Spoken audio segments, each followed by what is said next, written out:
여러분 안녕하십니까? 지역 MBC 공동기획 자치분권 대학 특강 똑똑 자치분권입니다. 지난해 연말이죠. 국회에선 이 지방자치 32년 만에 정말 큰 획을 그을 만한 개정안이 발의가 됐습니다. 자, 바로 지방자치법 전부 개정안인데요. 이 법안의 통과로 우리나라의 지방자치는 완전히 이 새로운 시대를 맞이할 거라 기대하고 있습니다. 자, 일단 이 주민들이 원하기만 하면요. 이 가까운 곳에 있는 자치단체들끼리 모여서 또 하나의 새로운 자치단체를 만들 수도 있고요. 심지어 이 지방 조례까지도 주민들이 직접 발의할 수 있는 길이 열린다고 하는데요. 자, 이 얘기를 그런데 하기에 앞서서 과연 그렇다면 우리가 지금 할 거라고 기대하고 있는 이 지방자치, 주민자치는 과연 무엇인가? 이것에 대해서 다시 한번 되짚어보는 시간을 가져볼까 합니다. 자, 그래서 오늘은 주민자치에 대해서 알아볼 텐데요. 오늘의 주제인 주민자치에 대한 이야기 두 분 교수님 모셨습니다. 이향수, 김찬농 교수님 모셨습니다. 어서 오십시오. 자, 이 주민자치라는 단어가 왠지 조금 익숙해졌다라는 생각이 드시는 분들은 자, 주변을 한번 떠올려 보시기 바랍니다. 자, 그래서 과연 우리의 주민자치는 지금 어디까지 와 있는지 교수님 모시고 이야기 한번 들어볼까 합니다. 이향수 교수님 모시겠습니다.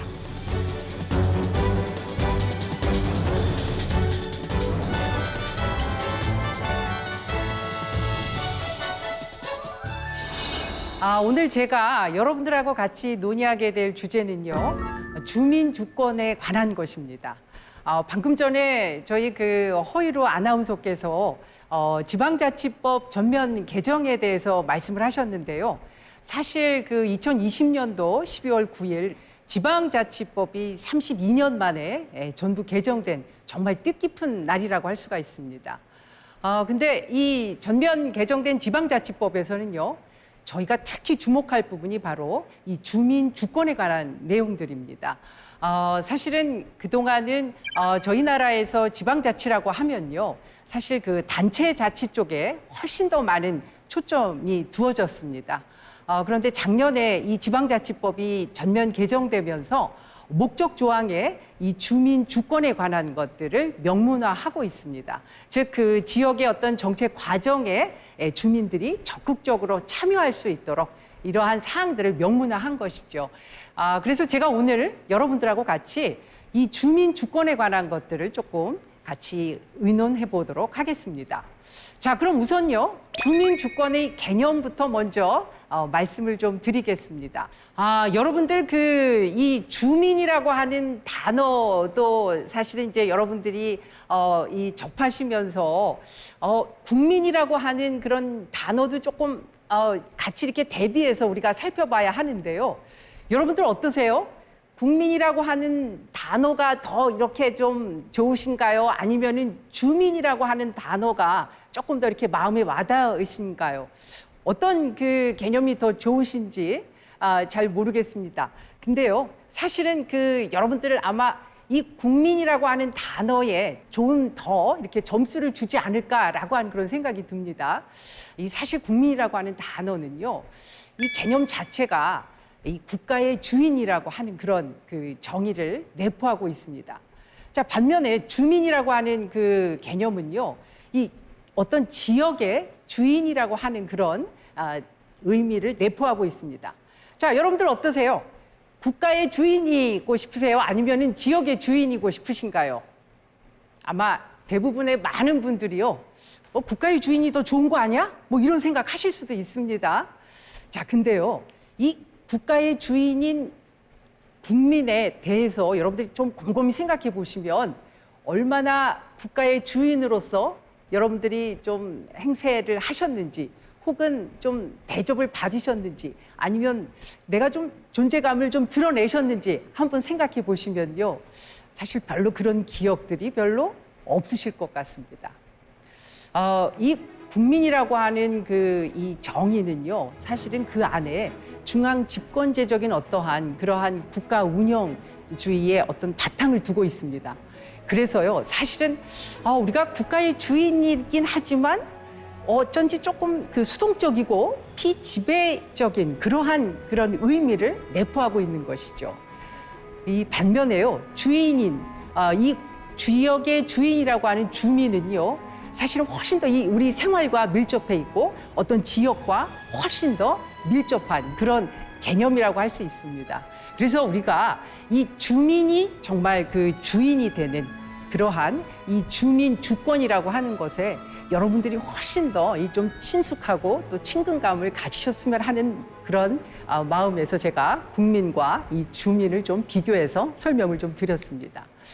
자, 그다음에요. 이 주민 주권이라고 할 때요. 이 주민은요. 정말 그 생활 정치, 그다음에 그 지역의 현안에 대해서 아주 그 직접적으로, 그다음에 아주 적극적으로 뛰어들어서 여러 가지 것들을 그 지역의 여러 조직 구성원들과 같이 해결하는 정말 정책의 과정에 있어서 직접적으로 참여하는 그러한 주인으로서의 역할을 수행하게 됩니다. 그러면 우리가 참여를 하는 데 있어서 어떤 채널을 통해서 우리가 참여를 해야 되나? 아마 여러분들 참여를 하고 싶은데 내가 어떻게 참여를 하지? 뭐 그런 이 궁금증을 가지고 계신 분들도 꽤 많으실 겁니다. 예, 바로 주민자치회. 혹은 또 일부 지역에서는 주민자치위원회라고 하는 그러한 기구를 통해서 우리가 참여를 하고 있습니다. 그래서 이러한 주민자치회를 통해서 여러분들이 그 지역의 주인이라고 하는 그러한 것들을 갖다 의미를 좀 찾으시고 그리고 직접적으로 또 참여도 하실 수가 있습니다. 자, 그러면요. 우리가 이제 주민과 국민을 이렇게 비교를 해 보았고요. 자, 그러면 우리가 지역의 주인으로서 왜 주민 참여를 해야 되는가 그 필요성에 대해서 먼저 말씀을 드리고 우리가 주민 참여에 있어서요 직접적인 물리적 공간이 또 있죠. 바로 주민자치센터입니다. 자, 그러면 물리적 공간에 대한 이야기부터 먼저 말씀을 좀 드리겠습니다. 우선 주민 참여가 왜 필요한가? 주민 참여의 필요성부터 먼저 말씀을 좀 드릴게요. 자, 첫 번째가요. 행정의 독선화를 방지할 수 있습니다. 이게 무슨 얘기냐면요. 사실 이 여러 가지 지역 현안이나 정책에 있어서는요. 주로 그동안 누가 결정을 했었나요? 바로 그 행정기관에 있는 공무원들이 주로 결정을 했습니다. 사실은 지역 현안에 대한 혹은 지역 문제에 대해서 누가 제일 잘 알죠? 여러분들 아마 이 내 병은 내가 한다 이런 얘기 다 아시죠? 사실 지역 현안에 대해서는 누구보다도 지역 주민들이 가장 잘 알고 있습니다. 그런데 그동안은 우리가 참여를 하지 못했던 거죠. 그러니까 행정기관에서 그냥 알아서 결정하고 그들이 어떤 그 정책이나 어떤 책을 내놓으면 그냥 수동적으로 그냥 우리는 따라갔던 거죠. 자, 이런 행정의 독선화를 방지하기 위해서도 여러분들의 참여가 필요합니다. 자, 그다음에요. 또 두 번째가요. 우리가 사실은 이 행정기관 혹은 공무원들에 대해서 여러분들은 어떻게 신뢰를 좀 완벽하게 하시나요? 아니면 조금 어딘가 부족하다고 늘 느끼시지는 않나요? 좀 저희가 이렇게 의견을 제기하거나 어떤 민원을 제기했을 때 그거에 대해서 여러분들 만족스러우신가요? 구청이나 시청에서 이렇게 좀 그것들을 처리하는 방식에 대해서 여러분들 어떠세요? 만족스럽지 않다라고 느끼시는 분들이 꽤 많으실 겁니다. 사실 그렇기 때문에 우리가 행정 혹은 행정기관에 대한 신뢰가 굉장히 떨어진다 이런 이야기들을 좀 많이 하죠. 근데요, 여러분들 직접 그 정책 과정에 한번 참여해 보시죠. 자, 참여해 보시면요.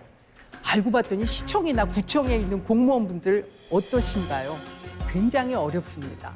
사실요, 그 공무원분들 만나보면요. 예산도 부족하죠.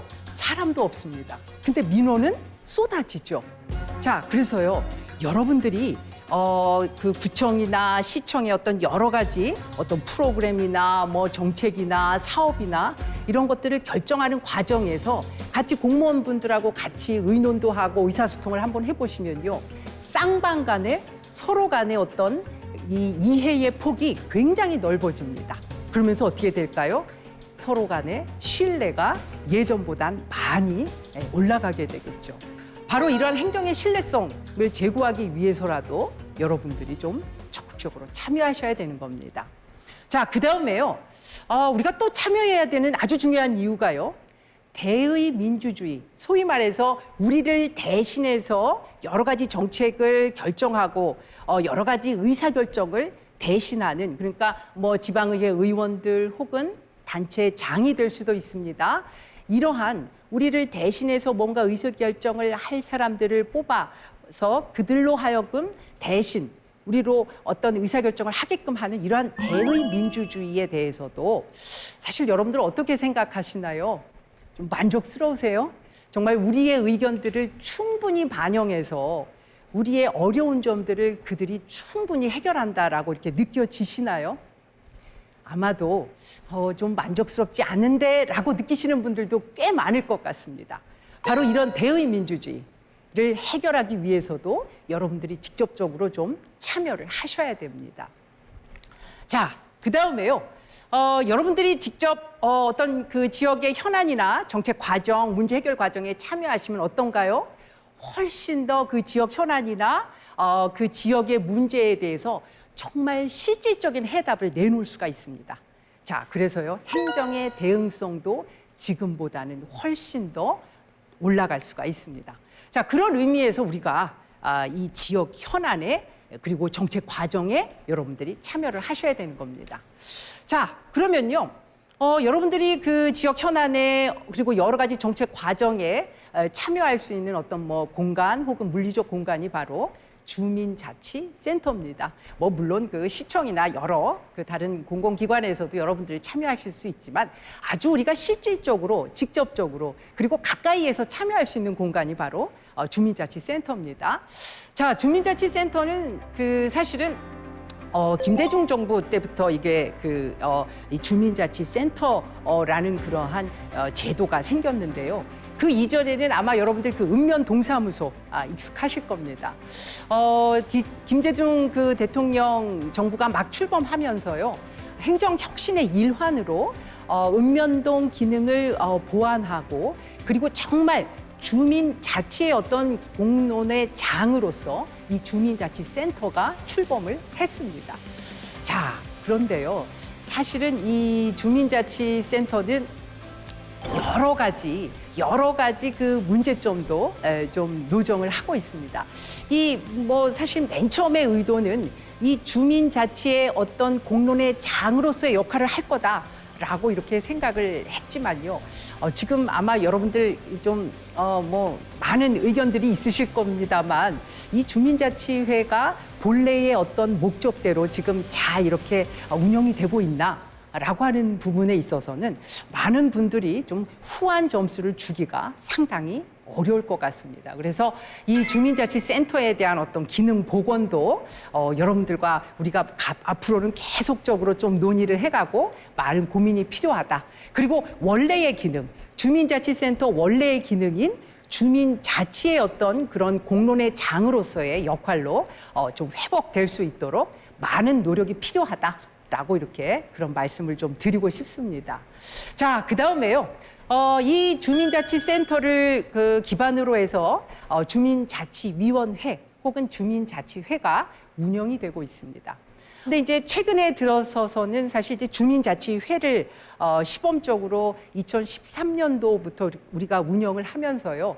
이 주민자치회는 그 기존의 어떤 그 주민자치위원회보다 훨씬 더 그 적극적으로 여러 가지 주민자치와 관련된 그런 의사결정이나 여러 가지 기능을 좀 할 수 있도록 이렇게 독려를 하고 있습니다.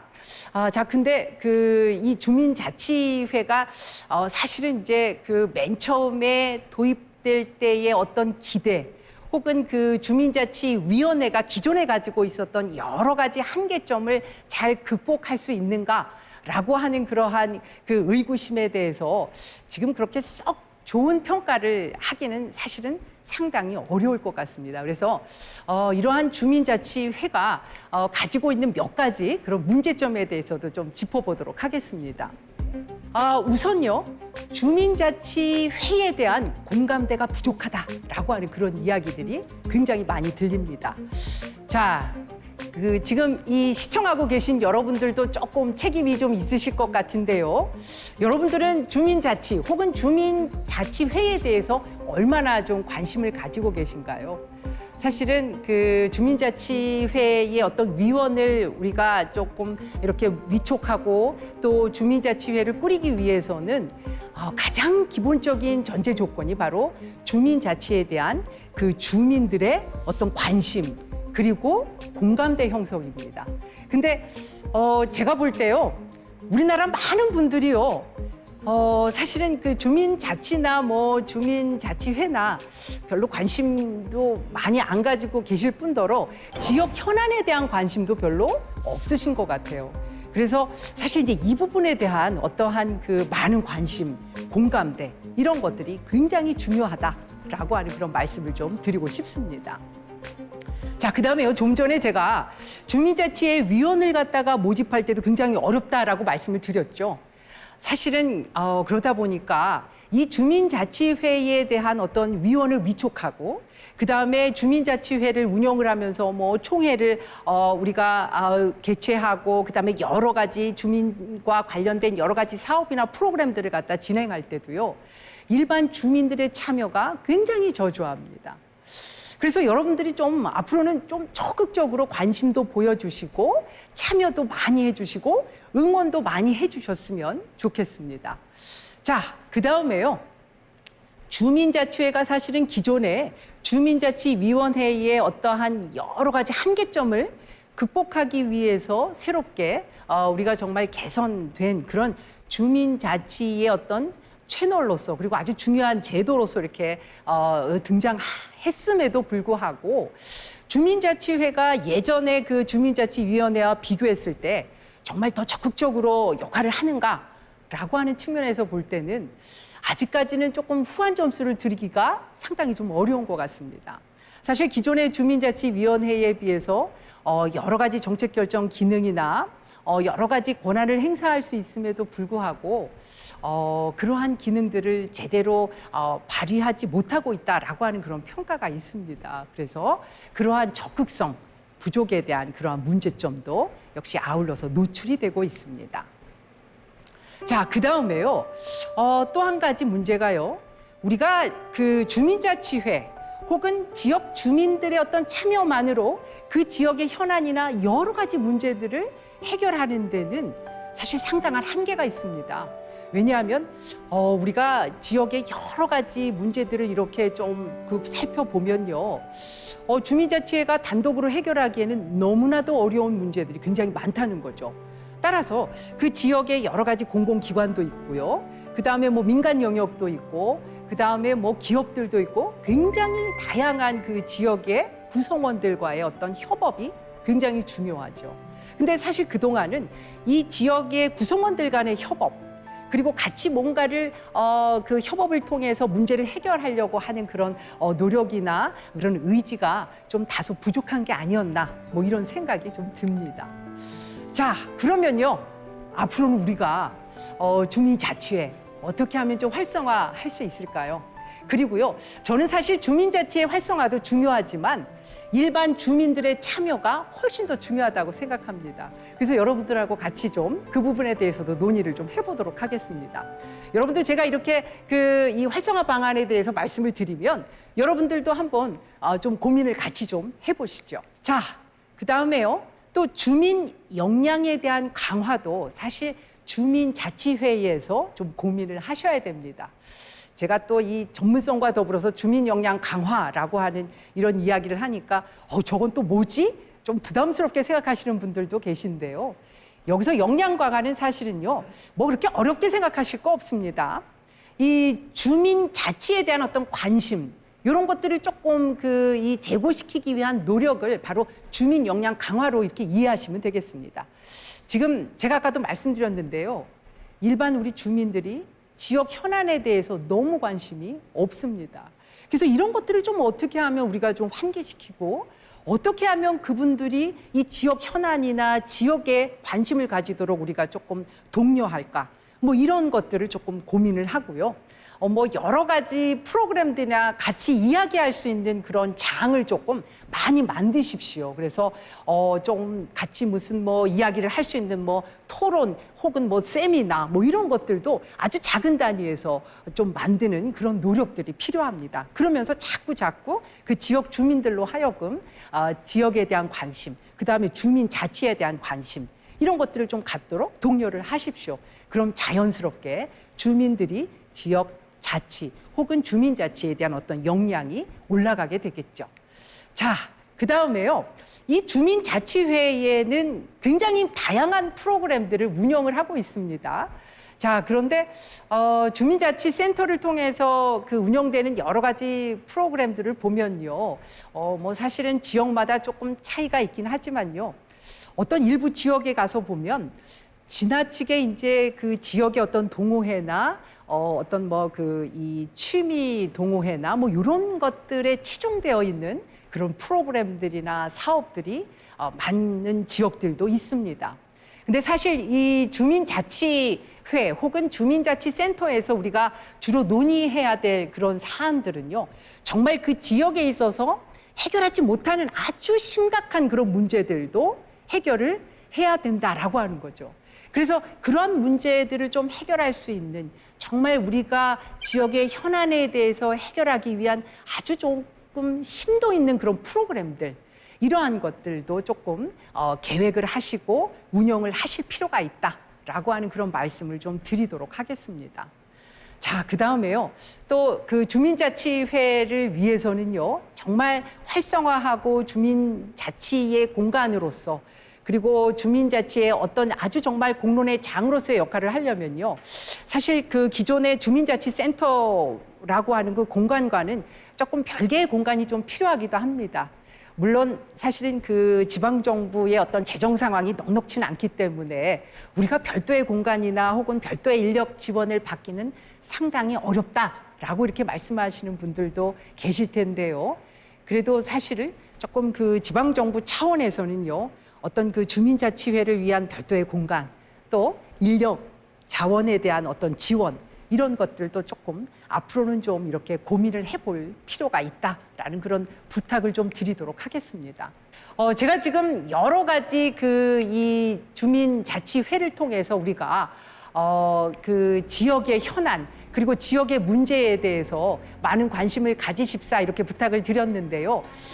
주민자치회뿐만 아니라 여러분들의 참여, 그리고 여러분들의 관심이 훨씬 더 중요합니다.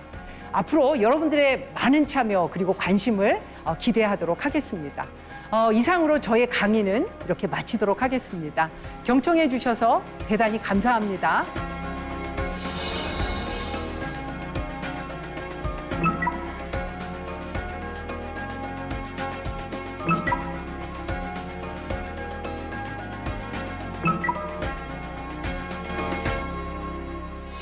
이양수 교수님의 이야기 잘 들었습니다. 계속해서 관심과 참여 이 이야기를 아주 강조를 해주셨는데, 그래서 곰곰이 생각을 해봤어요. 이 주민자치센터에 나는 언제 최근에 가봤는가?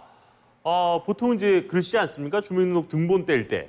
요즘은 인터넷으로도 많이 합니다만, 아니면 제일 큰 건 역시 이사해서 뭐 전입신고하고 확정일자 받아야 되고 뭐 이럴 때 말고는 가본 적이 없는 것 같아요. 또 때로는 뭐 투표하러 가기도 합니다만, 그 외에 내가 이 우리 지역의 자치를 위해서 그곳을 방문한다는 생각 자체를 저도 잘 못하고 살았던 것 같습니다. 그래서 이 과연 우리 동네에는 이 주민자치회가 어떻게 돌아가고 있는지 말씀 그대로 관심을 좀 가져보면서 저도 궁금하다 이런 생각이 많이 들었던 시간이었습니다. 자, 그래서 이번에는요, 이 주민주권 실현과 읍면동 이렇게 더 아주 작은 단위로 한번 들어가 보겠습니다. 읍면동 자치에 대한 이야기 시민사회의 관점으로 청해 들어보도록 하겠습니다. 김찬동 교수님의 강연입니다.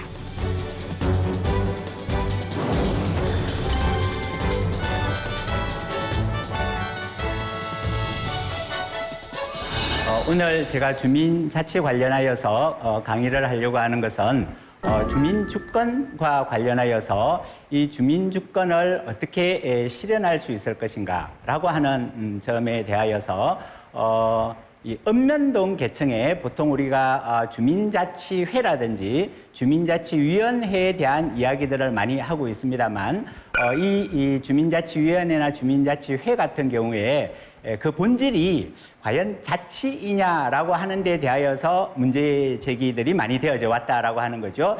행정이 하는 이런 사무들에 대하여서 주민들이 이 행정에 참여하는 정도의 역할을 하는 것이지, 이게 과연 자치였다라고 할 수 있느냐라고 하는 것이죠. 그래서 2년 전인가요, 우리가 헌법 개헌을 할 때도 주민들의 이러한 그 자치권을 헌법의 조문으로 넣어야 된다. 그렇지 않고 현재의 법 제도 속에 있어서는 주민자치라고 하는 것을 제대로 하기가 쉽지 않다라고 하는 문제 제기가 있었던 것이고 2021년 우리에게 남겨져 있는 과제는 과연 그러면 우리 사회가 이런 주민주권에 입각하여서 읍면동이라고 그럴까요? 우리의 삶과 가까이 있는 생활자치라고 그럴까? 혹은 근린정부라고 하는 곳에 자치를 제대로 도입할 수 있을 것인가라고 하는 것이 과제로 던져져 있다라고 하는 것이지요. 구체적으로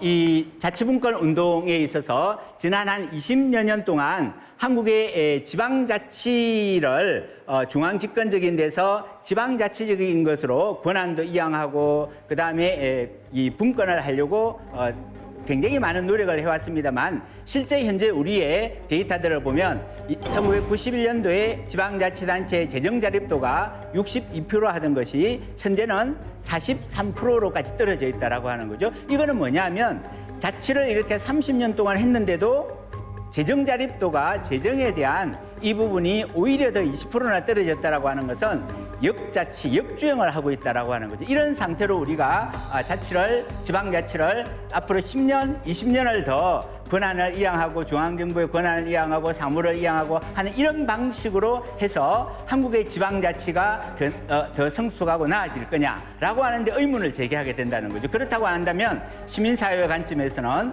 이러한 우리 한국 사회의 지방자치를 정말 새롭게 할 수 있는 그러한 제도적인 틀을 만들지 않고는 이 한국에 있어서의 지방자치가 진전되기 어려울 거다. 그 중심적인 개념이 뭐냐 하면 바로 자치분권 2.0이다라고 해서 주민주권을 실현할 수 있는 제도적인 장치를 직접 한번 만들어보고 그것을 앞으로의 우리 자치분권 개혁에 있어서의 표때 당장 실현되기는 쉽지는 않을 겁니다. 왜냐하면 이런 개혁이라고 하는 것은 많은 기존에 있어서의 이해관계와 기득권들이 있기 때문에 이런 것들을 하나하나 바꾸어 나간다고 하는 쉽지는 않은 길이지만 우리가 이렇게 자치분권에 대한 강의도 하고 시민사회에 지속적으로 이렇게 교육을 하는 데 있어서 시민들이 지향해야 될 표대가 무엇인가 하는 거는 알고 가야지. 그렇지 않으면 미시적으로 한 발 한 발 갔는데 나중에 가서 돌아보니까 자치분권이 전혀 진전된 게 없네요 라고 이렇게 되어서는 안 되겠다라고 하는 거죠. 그렇다고 한다면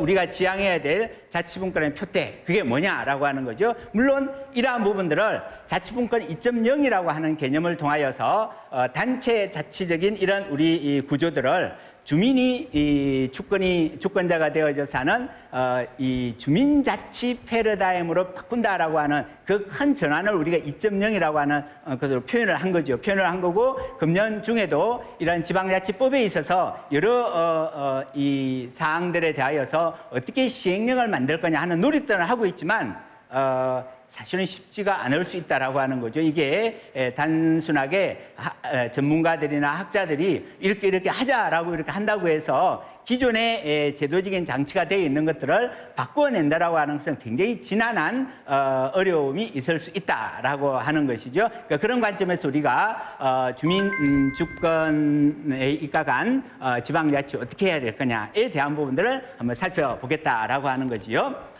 주민주권이라고 하는 부분에 대하여서 우리가 한번 살펴보려고 하는데 보통 주권이라고 하면 국가 단위의 주권을 한번 생각해 보면 이런 것이지요. 우리가 국회를 뽑고 국가가 이 독립이 되어졌을 때 국회를 뽑고 그러나 우리 한국에 있어서 상당한 기간 대통령을 직접 뽑을 수 있는 집행부의 수장을 직접 뽑을 수 있는 이 선거권이 없었던 거지요. 그래서 제한되어져 있었던 거죠. 제한되어져 있었던 거고 그런데 1991년에 우리가 지방자치를 하게 되면서는 이 주권자로서의 권한들을 지방자치단체인 시도와 시군구에 대하여서도 주권을 행사하여서 대표자를 뽑을 수 있는 우리가 자치를 한다라고 하는 것은 그 대표자를 뽑을 수 있는 의회가 구성이 되어진다라고 하는 것이죠. 그래서 이 시민주권, 국민주권이라고 하는 것이 국가 단위에서 구현이 되다가 91년도에 광역시도 시군구까지는 되었는데 읍면동 계층을 보니까 여전히 행정관료제가 행정 관리 통제를 하고 있더라라고 하는 거죠. 시민사회 영역이 없는 거죠. 그래서 이 읍면동계청이라고 하는 부분들에 있어서 보다 주민들과 가까이 있는 이러한 이 행정계청에 있어서의 주민의 주권이 작동할 수 있도록 그 대표자를 뽑는다든지 그렇게 되면 읍면동계청에 의회를 만들게 되겠죠. 의회를 만들게 되거나 혹은 주민자치회의 논의를 하고 있는 것처럼 총회를 구성하여서 주민들 전체가 자기 참여하여서 기본적으로 세금이라든지 그다음에 주요한 의사결정에 대하여서 참여할 수 있는 그런 이 구조가 만들어진다라고 하는 거죠. 이런 부분을 만드는 데 있어서 이런 문제가 있겠죠. 뭐냐면 그러면 계층이 우리가 너무 많아지는 게 아니냐. 현재도 2계층제인데 3계층제가 되는 것인데 그렇게 하는 게 타당하냐라고 하는 부분에 대하여서 오늘 제가 여기서 다 설명할 수는 없습니다만 91년도에 우리가 자치를 도입을 하면서 시군구 자치를 했는데 사실은 이 군 자치라고 하는 부분은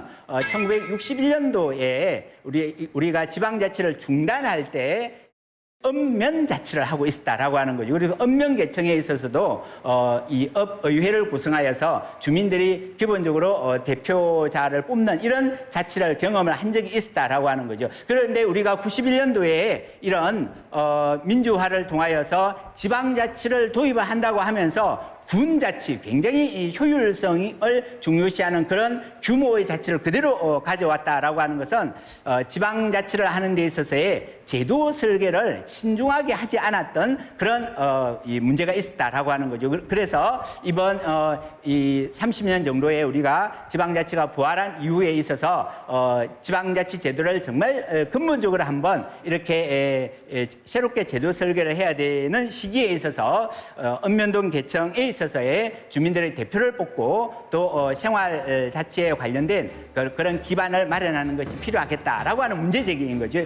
제가 오늘 말씀을 드리는 것은 당장의 문제들이 아니라 우리가 앞으로 한 5년, 10년 이상 장기적인 표대로서 나아가야 되는 그런 부분인데 그러면 이런 읍면동 계청까지 자치를 계층화한다라고 하는 게 이게 너무 이상적이지 않냐라고 이렇게 볼 수가 있는데 조금 이따 제가 설명을 드리겠습니다만 선진국들에 있어서 기본적으로 자치가 잘 되어 있는 곳에 있어서의 평균적인 인구 규모라든지 이런 거는 우리가 읍면동이 평균 한 2만 정도가 되는 거거든요. 근데 그 정도의 규모가 되면 이 프랑스라든지 독일이라든지 미국 같은 경우에도 기본적으로 한 5천, 2천에서 1만 명 요 사이에 자치 계층화가 되어져 있다라고 하는 것이죠. 그래서 이게 선진국의 사례를 보더라도 결코 그것이 동떨어져 있는 개념은 아니다라고 하는 것과 또 하나의 가능성은 이런 것이죠. 우리가 안 해보던 것들을 새롭게 읍면동 계층을 자치화한다는 게 쉬운 일이냐라고 하는데 오늘날 읍면동의 개수들을 보면 이 동이 한 2,000개 정도가 되고 면도 한 2,000개 정도 됩니다만 도시화가 굉장히 많이 진전이 되어져 있기 때문에 도시화가 되어 있는 곳들에 있어서는 아파트 단지에 사람들이 굉장히 한 7, 80% 이상이 지금 거주하고 있고 서울 같은 경우에는 굉장히 높은 비율의 주민들이 이런 단지에 거주하고 있는데 이 아파트 단지 내에 이렇게 잘 들여다보면 이미 자치 계층이라고 우리가 하지는 않지만 그 구역에 있어서의 자치 계층이 되어질 수 있는 그러한 입주자 대표회의라든지 그다음에 주민들이 관리비를 이렇게 내어서 그게 필요한 주차장 관리라든지 조경 관리라든지 방범 관리라든지 청소라든지 쓰레기 처리라든지 생활에 필요한 공유 서비스에 대해서 이미 자치 계층으로 운영을 하고 있다라고 하는 거죠. 단지 이거는 자치로 이 제도가 지금 설계된 게 아니라 국토부의 하나의 이 법률에 따라서 만들어져 있는 거기 때문에 재산을 관리하는 그런 장치로 되어 있지만 사실은 그 내용을 들여다보면 자치계층화되어 있다라고 하는 거죠. 이런 측면을 우리가 고려한다라고 하면 특히 이 동계층이라든지 이 읍면 같은 경우에는 여기에서도 또 하나 어떤 부분을 구분을 해야 되냐면 읍면은 농촌 지역이고 동은 도시 지역이다라고 하는 거죠. 그래서 이 도시 지역의 자치와 농촌 지역의 자치가 기본적으로 다르다라고 하는 거죠. 네, 그다음에 근린자치정부를 통한 단체 자치 패러다임의 대전환인데 여기에서 근린자치정부라고 하는 것은 조금 전에 제가 말씀드렸던 것처럼 아파트 단지에 있어서 근린자치정부와 같은 구조와 이 패턴이 들어와 있다라고 하는 것을 말씀을 드렸던 거고 그런 방식들을 이 도시 지역에 있어서 특히 이 동이라든지 이 계층에 도입을 할 필요가 있겠다라고 하는 부분들을 말씀을 드릴 수가 있겠습니다.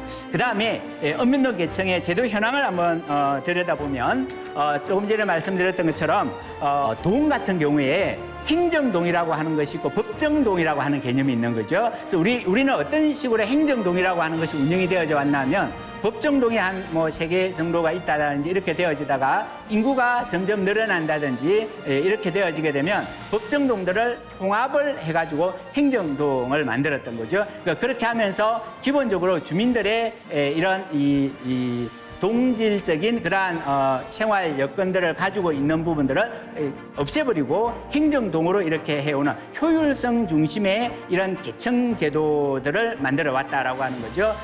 한 10년 전이던가요, 책임동 제도라고 해서 서울시라든지 이렇게 부천시 같은 경우에도 이렇게 이 동들을 통합을 할 때 보면 주민자치위원회들이 2개가 있었는데 하나를 없애버리고 이 동을 통합을 해버림으로 인하여서 기본적으로 자치에 대한 이런 이 제도들이 살아나지 못하는 이런 현상들이 있었다라고 하는 거죠. 그래서 우리 이 한국 같은 경우에 이런 동 같은 업이 한 230개 정도 되고 면이 1182개, 동은 2079개 정도가 됩니다만 동 중에서도 가장 최대의 인구 규모는 13만 명 정도 되는 데가 있고 최소인 경우에는 둔촌동에 268명 아마 이런 데는 재개발을 하면서 주민들이 다 빠져나가서 그런 것 같아요. 이런 편차들이 읍면동 같은 경우에도 굉장히 많다. 예를 들면 업 같은 경우에도 양산, 물검 같은 경우 업 같은 경우는 10만 명이 되는 데도 있고 어떤 영월군 같은 경우 1000명밖에 안 되는 데도 있고 해서 이 편차들이 굉장히 크기 때문에 이렇게 인구가 적은 곳에 있어서는 주민총회 방식으로 주민들이 다 참여하여서 할 수 있을 텐데 인구가 많은 곳이라든지 도시화되어 있는 곳에 있어서는 공동체성이라고 하는 것이 많이 이렇게 빠져 있기 때문에 공동체 자치를 굳이 이렇게 고집할 필요는 없지 않겠는가. 자치 서비스가 필요한 이러한 이 구역을 정해서 그러한 이 생활 공공 서비스에 대한 자치를 할 수 있는 이런 제도로 바뀌는 것이 필요하겠다라고 하는 것이지요. 그래서 선진국들 같은 경우에도 예를 들면 프랑스 같은 경우에는 기초 지방자치단체가 한 3만 6천 개 정도가 되면서 평균 1,700명 정도 되는 것이고 독일 같은 경우에도 11,000개 정도의 기초 자치정부들이 있는데 7,000명 정도 되어 있다라고 하는 거죠. 이런 것들을 볼 때 우리 한국에 있어서의 자치 이 계층 제도와 구역 제도에 대한 근본적인 변화가 필요하겠다라고 하는 것이죠. 마지막으로 말씀드리려고 하는 것은 현재의 주민자치회라고 하는 것을 전국적으로 600개, 900개 뭐 그래서 이 읍면동에 있어서 주민자치회를 실시하자라고 이렇게 하면서 현재 7개의 법률들도 제출이 되어져 있어서 주민자치에 있어서 역량을 그리고 제도로서 주민자치를 지원할 수 있는 그런 인력이라든지 조직이라든지 그다음에 주민자치를 통하여서 주민참여 예산 제도에 대한 예산을 주민자치회가 결정할 수 있게 한다든지 물론 이 예산도 사실은 행정이 가지고 있는 예산인 거죠. 그래서 이것도 사실은 참여에 불과한 것일 수 있다. 또 참여형 마을 계획에 대한 것에 대한 이 주민총회를 통하여서 결정을 한다라고 하는데 현실적으로 주민총회를 세종이라든지 이런 사례들을 보면 200명 2만 명 중에서 1%도 사실은 참여해서 하기가 쉽지가 않다라고 하는 거죠. 그래서 이런 현실들 속에서 과연 이 주민자치를 어떻게 가져갈 거냐라고 하는 데 있어서 현재는 이런 부분들이 시민사회가 스스로 자신의 이 자치비를 내어서 자신이 필요한 이러한 이 생활 공공 서비스를 공급할 수 있는 어떤 플랫폼이나 기반을 시민사회가 스스로 만들지 못하니까 이거를 행정이 지금 만들어주고 있는데 이게 결국 가만히 들여다보면 행정사무라고 하는 사실 외피를 가지고 있는 민간 지원 사업이어서 이거는 필연적으로 관변화될 수 밖에 없다라고 하는 위험성이 있다라고 하는 거죠. 그러면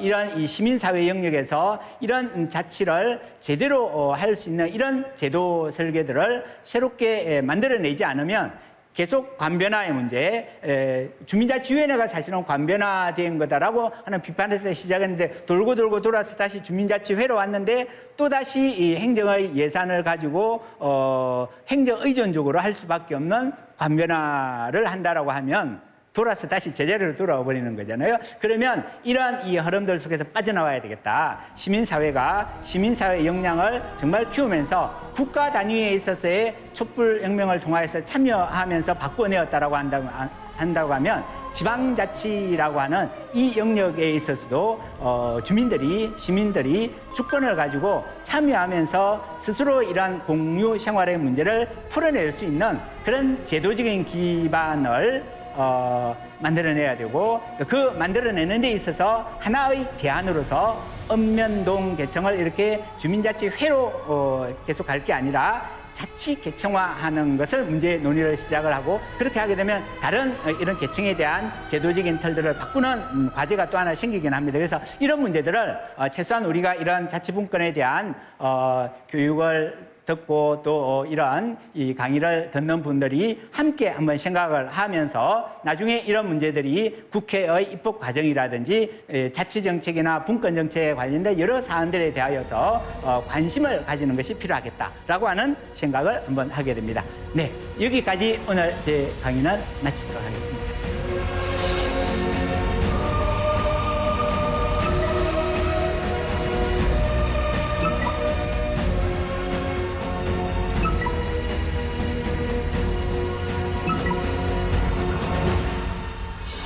네, 이양수 교수님 그리고 김찬동 교수님의 강연 잘 들었습니다. 이 주민자치라는 게 너무 일단 용어 자체가 조금 생소한데 이걸 어떻게 우리가 접근할 수 있을까? 이제는 조금 알아들을 것도 같습니다. 물론 아직까지는 좀 어렵습니다만. 그런데요, 아까 이제 제가 오늘 우리 강연 시작하면서 이 지방자치법 전부 개정안이 돼서 너무 이거 좋은 일이다 뭐 이렇게 얘기를 했었는데 아까 제가 교수님 강연 들을 때 이 주민자치회에 대한 내용이 이 국회 입법 과정에서 좀 빠졌다. 그러면 이거 뭐 말짱 도루묵 아닙니까? 뭐 약간 이런 생각이 들던데 이거는 어떻게 되는 거예요? 법의 조직이 되긴 하는 겁니까? 네, 물론 이제 아까 김찬동 교수님이 강의하실 때 그 지방자치법 전면 개정안에서 그 부분이 사실 이제 국회 논의 과정에서 좀 빠지긴 했습니다. 근데 사실 그 지방 정부에서요.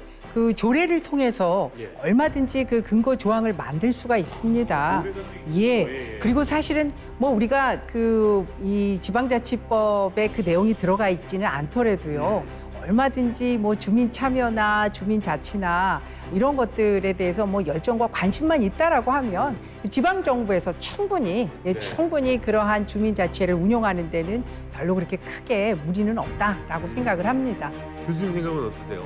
이런 문제가 있을 것 같아요. 현재 자치를 할 때 법령의 범위 내에서 하도록 되어 있기 때문에 주민자치회를 조례를 가지고 만들어 놓더라도 여기서 할 수 있는 권한이나 범위가 굉장히 한정적이다라고 하는 것이죠. 이렇게 되어지면 주민들이 주민자치회에 관심을 잘 안 가지는 이유는 가보더라도 내가 할 수 있는 게 별로 없다든지 나의 시간과 에너지를 투입했는데 이게 스스로 공공의 문제나 공유 생활의 문제들에 기여하거나 보람을 느끼기가 어렵다라고 하면 참여를 안 하게 되는 거죠. 현재는 주민자치회라고 하는 것이 이 지방자치법에는 빠져 있지만 자치분권 특별법에 시범 운영을 하도록 하는 규정이 있고 그 법률에 근거하여서 조례가 만들어져 있는 것이지요. 그런 의미에서는 현재까지 그러면 7년, 8년 동안 시범 운영을 계속 해왔던 거잖아요. 시범 운영은 보통 한 2, 3년 하고 나서 그 성과를 보고 그 제도를 새로운 제도를 만들 건지 아니면 선택을 해야 되는데 이거를 계속 8년 동안 끌고 왔다라고 하는 거는 비정상적이다라고 하는 것이지요. 그래서 이 부분이 조문화가 분명히 되어야 되는데 그게 빠졌다라고 하는 것은 정치권에서 주민자치를 그렇게 겉으로는 얘기하면서도 네. 실제로는 관심이 없다라고 하는 게 아닐까. 관심이라기보다는 어쩌면 주민들이 할 수 있는 게 많아지면 자기들이 결정할 수 있는 권한이 줄어든다고 생각할 수도 있을 것 같기도 하고요. 예. 근데 사실 주민자치가 뭔가 역시 이제 돈 문제를 빼놓고는 생각을 할 수가 없는데 저는 이제 그 두 분 교수님 오늘 강연을 들으면서 야, 생각해봤더니 자치라는 게 어려운 게 아니라 내가 아파트 관리비 내는 것도 자치구나라는 생각을 조금 했어요. 근데 아직까지는 이제 세금이라든지 아까도 계속 말씀하셨던 어떻게 하더라도 좀 재정을 위에서 받아와야 되는 이런 한계점들도 있는 것 같습니다. 그런 부분들은 뭐 극복 자체를 당장은 뭐 할 수는 없겠지만 어떻게 하면은 좀 주민들이 관심을 더 갖게 만들까에 대해서 교수님들의 의견을 좀 듣고 싶거든요. 사실은 그 주민들이 주민자치 혹은 이 지역 현안에 대해서 관심을 이렇게 유도하고 그다음에 이렇게 독려하는 게 사실 쉽지 않습니다. 그렇죠. 예. 네. 그래서 이 어떤 자치의 규모를 조금 이렇게 작게 가져가는 것이 필요하죠. 그러니까 예를 들면 그런 거죠. 뭐 서울 시민 다 모여서 얘기 좀 해봅시다. 그럴 때 이제 저는 별로 존재감이 없지만 네, 네. 그렇지만 뭐 또 특정 구 그래도 사실은 갈까 말까 고민하실 것 같아요. 네, 네. 근데 특정 동에 어떤 또 그 중에서도 뭐 또 A동에 무슨 아파트 3, 4라인에 주민들 다 모이자. 그럼 사실은 네. 제가 가서 존재감도 느껴지고 나의 이야기가 수렴되는 과정도 보이고 그리고 정말 그 나의 존재감이 느껴져야지만 그게 참여가 가능한 거거든요. 그래서 그 어떤 그 자치의 규모를 자꾸 줄여가는 노력 은 굉장히 중요하다라고 하는 것에는 저는 굉장히 적극적으로 동의를 합니다. 예. 그리고 그런 노력들이 지속적으로 있어야 될 것 같아요. 그런데요, 정말 이렇게 가봤자 뭐해 이런 생각이 이제 드니까 안 가게 되는 건데 갔더니 내 얘기를 듣긴 듣더라. 이것만 해도 사실 상당히 큰 변화라는 생각이 좀 들었어요. 자, 그렇다면 교수님 오늘 우리 강연을 좀 듣고 그러면 우리 동네에도 이게 뭐 시범 운영이 지금 되고 있나? 아니면은 뭐 내가 이거 좀 참여를 한번 해볼까? 뭐 이런 생각이 드시는 시청자분들이 계시다면 이거 뭐 어떻게 알아보셔야 돼요? 사실은 저는 이제 이쪽에 관심이 있어서 그런지 이렇게 뭐 운전을 하거나 이렇게 지나다니다 보면은 현수막 같은 게 많이 붙어 있습니다. 저 주민자 정말요? 그렇습니다. 저는 한 번을 못 본 것 같은데요. 주민자치위원을 모십니다. 뭐 무슨 정말. 동, 뭐 일동에서 모십니다. 뭐 이런 현수막도 붙어 있고요.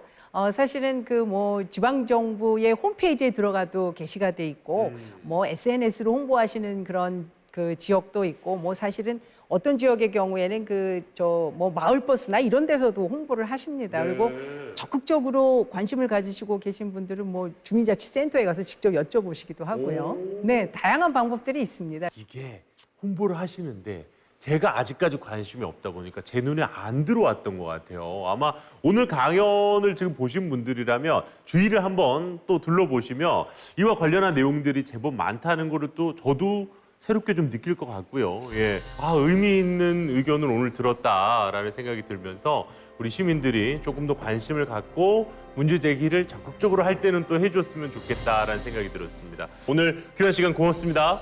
네, 감사합니다.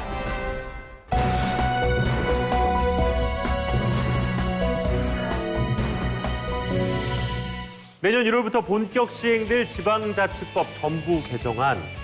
이거 말만 들었을 때는 모든 게 다 해결이 될 줄 알았는데 오늘 강연을 듣고 보니까 아직까지 법안도 조금은 미흡한 부분이 있고 우리도 이걸 다 받아들일 준비가 돼 있는지 의문도 들었습니다. 그렇지만 역시 천리길도 한 걸음부터라는 얘기가 있잖아요. 일단 이 논의가 시작되었고 우리는 이 지방자치라는 그 목표를 향해서 조금씩 걷기 시작했다는 게 더 중요한 의미가 아닐까 싶습니다. 지역 MBC 공동기획 자치분권 대학 특강 똑똑 자치분권입니다. 저희는 다음 시간에 다시 인사드리겠습니다.